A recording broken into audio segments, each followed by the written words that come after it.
మొలకెత్తిన మెంతులు. ఈ మొలకలు కూడా చూడండి ఎంత పెద్దగా తెప్పించానో.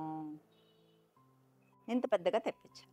సో, ఇది యాంటీ ఇన్‌ఫ్లమేటరీ ఫుడ్. మన హార్ట్‌కి మంచిది. మన బాడీలో గ్లూకోజ్‌ని ఫాస్ట్‌గా పెంచదు. ఇది మోడరేట్‌గా కన్జ్యూమ్ చేయాలి. ఎవరికైనా డయేరియా ఉంటే ఇది కన్జ్యూమ్ చేయకపోవటమే మంచిది. సో, మార్నింగ్ ఒక స్పూను, ఆఫ్టర్‌నూన్ ఒక స్పూను, నైట్ ఒక స్పూను. మనకి మీల్‌కి ముందు గనక తింటే మన బాడీలో గ్లూకోజ్ ఫాస్ట్‌గా పెరగదు.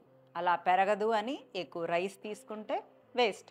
సో, మోడరేట్ లెవెల్స్‌లో మనం ఎక్కువ శాతం ఫైబరు, ప్రోటీను, గుడ్ ఫ్యాట్స్, తక్కువ శాతం కార్బ్స్ కన్జ్యూమ్ చేసుకుంటూ, ఈ మొలకెత్తిన మెంతులు కనుక కన్జ్యూమ్ చేస్తే చాలా మంచిది. ఇవి మొలకెత్తటం వల్ల చేదు గూడా తక్కువుంటది. 80% ఆల్మోస్ట్ 80% చేదు ఉండదు. ఉత్తవి గూడా ఇలా తినేయొచ్చు. నా ఫేవరెట్.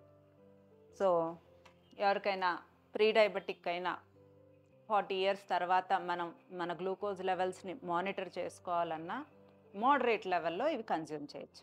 Try this tip.